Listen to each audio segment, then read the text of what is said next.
Michael lives, and this time they're ready. This is your look at the new Trick or Treat Studios Halloween 5 The Revenge of Michael Myers, the 1/6 scale Michael Myers figure.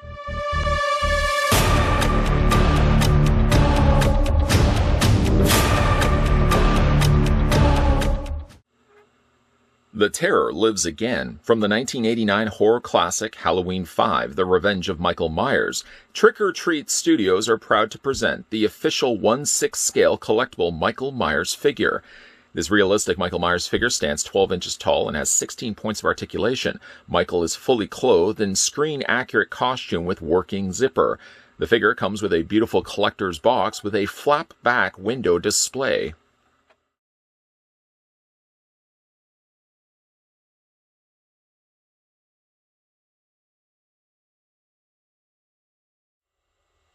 Before we get a closer look at Michael Myers, the first thing we're going to want to do is figure out how tall the figure stands. So I'm going to take my tape measure and take it to the very top of his head, right there. According to the readouts, you're looking at the figure standing 11.9 inches in height. We can switch that to centimeters, revealing that Michael Myers from Halloween 5, The Revenge of Michael Myers, stands 30.2 centimeters tall. And I'm sure you guys are going to want to see some size comparisons, so let's bring in the previously looked at Trick or Treat Studios Michael Myers, starting first with the 78 Nick Castle that we had a look at that came out last year. Then just recently, we also had a look at the George P. Wilbur Return of Michael Myers. And if we put them all sort of stacked up one another, I really would have thought that they would have all had the same height.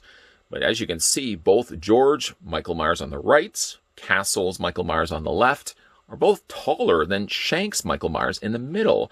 He actually was one of the shorter Michael Myers actors, but of course underneath the mask.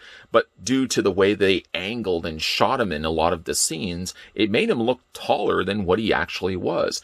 And I guess based on that, he is a rough approximate height to the way he should be in the films when you really compare him with the other Michael Myers from the previous releases.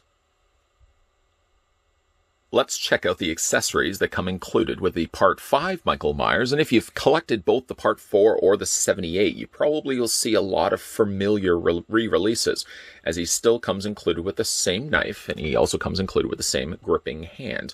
Just as a comparison, we'll hold the Shank's Michael Myers in hand, and we'll bring in the George P. Wilbur release. And if you see the two side by side, providing again the camera's going to focus, there we go, it does seem like they're pretty much identical to one another. I don't see much in the way of difference at all. Flip it around so you can see the back. I'm not faulting necessarily the fact that we get the same style and same design knife. I mean, really, when it's all said and done, I'm just happy that Michael Myers comes included with the knife. And I suppose you could go in there and customize it if you want to, add a little bit of blood perhaps to the edge of the blade. Again, we don't get much in the way of the accessories with these figures. The other thing he comes included with is of course the hand to hold said knife. You can see it's got the same scarring that if we reach off camera again to bring in the Part 4 release, they are what seems to be identical to one another. Of course it should be the same character, the scars would be the same from Part 4 to Part 5. Not much really does get changed, although funny enough, of course, the one thing that shouldn't have changed is his mask, but we'll talk about that in a second. But the hands look like they're exactly the same to one another. Based on that, I'm also having the same issues I find when getting the blade into his hand. The blade handle fits well enough into the top of his hand, but really struggles when it gets about halfway through the fingers. I'm going to probably, again, go in there maybe with a wider screwdriver and see if I can open up that just a little bit more. Because like I said, the handle really has a tough time getting in there. If it was a metal knife, I would probably be a little bit more harder, I feel, pushing that straight through. But the fact it's plastic, both the handle and the blade, I really don't want to apply too much pressure on it for the risk that I could break it. It does fit, like I said, in his hand. I had it at the opener of this review in his hand. And again, it was just a little bit of finagling, wiggling that in between the fingers and, of course, the palm until eventually the handle stuck out from the end. If you do pick up this one for yourself, I suppose you could always run the course of maybe submerging or heating the hand to soften up the hole opening and then fit the knife through that way. Or again, you could take like a screwdriver or something just to kind of help to open up that area just a little bit more. Because like I said, the knife does have some difficulty getting in there when you first get it out of the box. With that being said, let's now get a closer look at the Halloween 5 Michael Myers from Trick or Treat Studios. Admittingly, I know panned by many, but if you had asked me in high school what my favorite Michael Myers mask was, I would have told you it was the Donald Shanks one from Halloween 5. Something about the idea of having him with the longer neck and the slicked back hair. But those are all things that generally people dislike about this particular mask, is the fact that he does have the slick back hair, the teardrop-shaped eyes, and he always seemed to have like a more weirder expression on his face, even though he's still got just the straight lips. People really generally don't like this design of mask. I find now, maybe in the later watchings of the movies, maybe part 5 doesn't sit as high on my list as it did before, but I respect the fact that there is a little bit of a difference to this mask versus the ones that we got before. The longer neck, for example, was always one thing I really liked about this mask, and it still in some way is one thing I really still like about it, is the fact it does have the longer neck.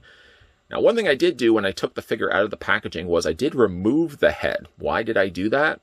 Well, most of the times when you see the mask in the movie, his collar is actually really tight underneath the mask. When you do get this guy out of the packaging, of course, he just has the open collar exposing the t-shirt underneath, and I guess you could still do that if you want to. But to have it a little bit more movie accurate, I feel, I'm more inclined, I think, to keep the collar as tight as I can and just sort of keep it tucked underneath his mask. And again, you probably could just feed that underneath if you wanted to. I just ultimately took the whole mask off. And then I just tucked the collar close together, and then I just put the mask over top to kind of give it as close of a proximity as I possibly can. Now, one nice little touch about the details to this particular head sculpt, not only have they given it this real nice speckling off coloring of both the white and the gray, but they did also add something that was also movie accurate. You'll see right around the area of the nose and around the area of the lip, there's almost a very faint outline of a triangle. Well, what had happened actually was that Shanks had received actually a fractured septum, of all things, from the wood plank that Donald Pleasance was swinging at him. It resulted in them having to go back and graft an extra piece of nose that went over top of the mask. It's not in all the scenes, but it does make appearance in the movie. So when you see Halloween 5 again, you may notice that there are some times where the mask looks like it's got this outlined triangle to it. And that's just because they've grafted on a secondary nose to it. Again, I like the fact that the design of this particular mask lends to the idea that it doesn't have visible eyes. You can't see Michael's eyes at all. They're just dark, black, absent spaces. Of course, they've gone in there and painted the eyebrows in as well. Like with the Part 4 mask, you've got like a staining that they've done just along the outer edge. And one of the things that also the Part 4 had that Part 5 does a lot more with is they add these additional little brush strokes of hair so that when you're looking at it from a distance, yes, admittingly, when you look at it closer up, it does look like it's just visible paint. But really, when you see it from the distance, it really does look like he's got a little bit of messier, longer hair that's draped further down.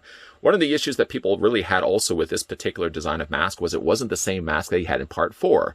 Consistency, of course, you would hope that Michael Myers would have the same mask that he had, but because George P. Wilbur didn't want to come back for the 5th movie, Shanks ended up trying on the Part 4 mask, which was the intended plan to wear, and he found it was too tight.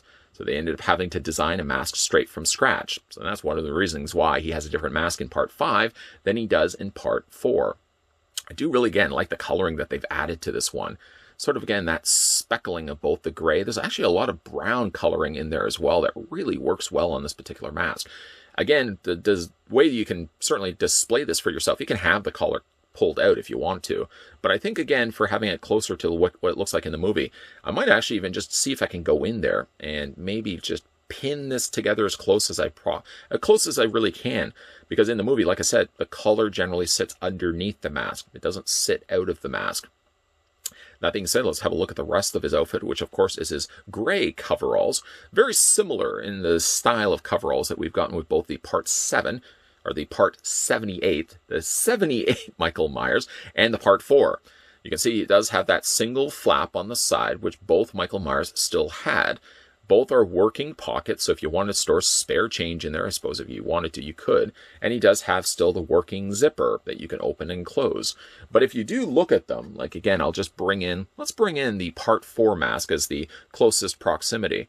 Again, the Part 4 mask and the 78 Michael Myers share both the same coveralls. There's nothing different that seems between the two. Even the silver snaps that are along the top section here. The tailoring, like I pointed out with the Part 4 release, is really good on these.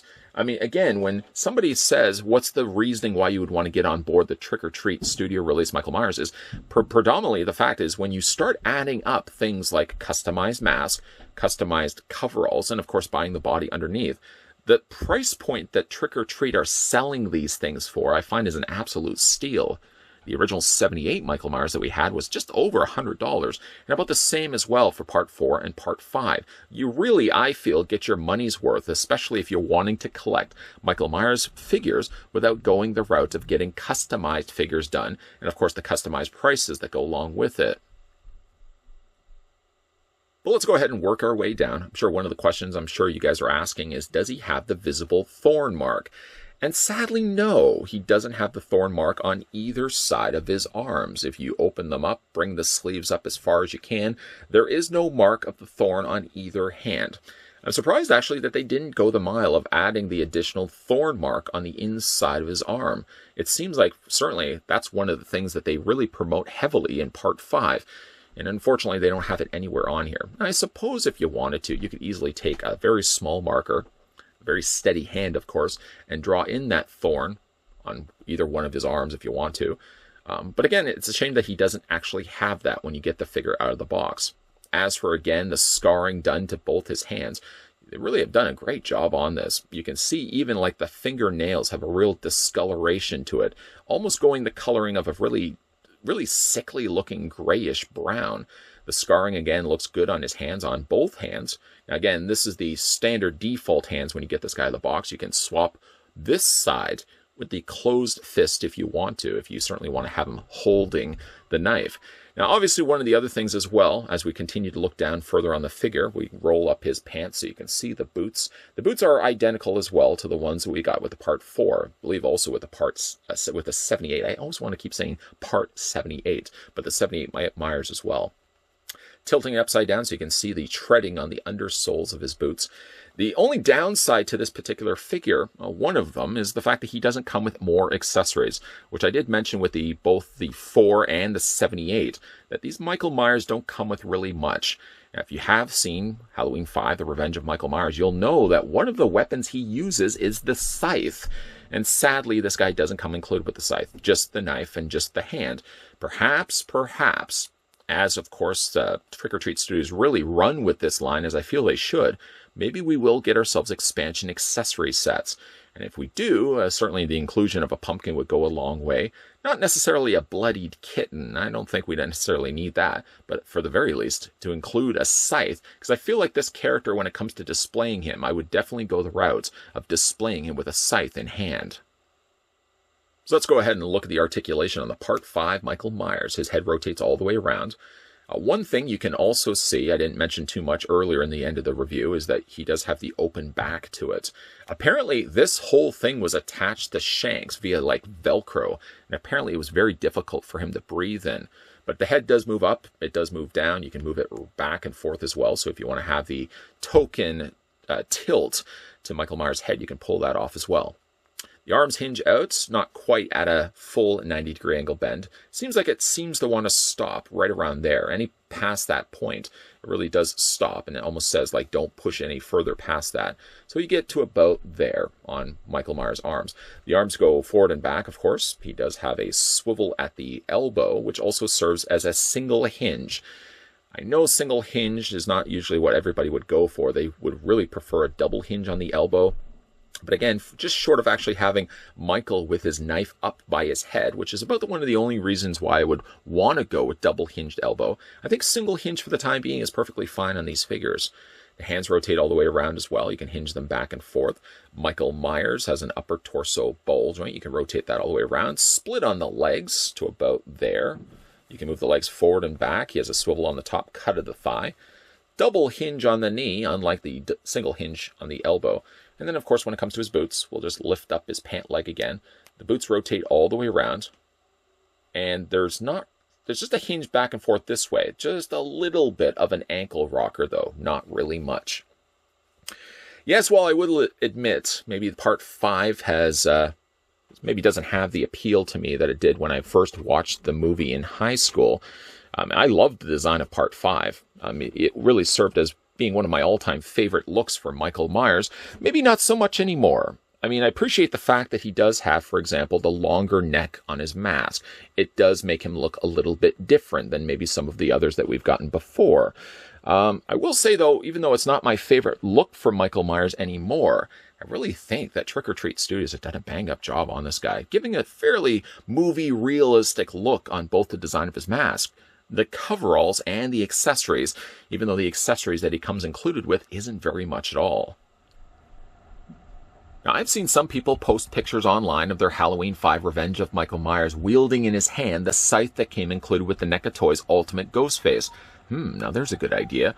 It may be probably a little too small, but it will serve the purpose for the time being. I could probably go online as well. I'm sure there's some company at some point that has produced a 6-scale scythe, because I really would like to display this particular Michael Myers with a different weapon in his hand, because I already have the 78 and the Part 4, both wielding knives. I'd like to do something a little bit different with this one, as different as the mask is from the rest of the crowd. One of the things that people really don't like about the Shanks mask is the fact he does have the longer neck, the fact he does have the teardrop-shaped eyes, and I guess the biggest one is the fact he just doesn't have the same mask that Wilbur had in Part 4, but it was all because of Shanks, the fact he didn't want to wear the mask. It didn't fit right. It was a little too tight.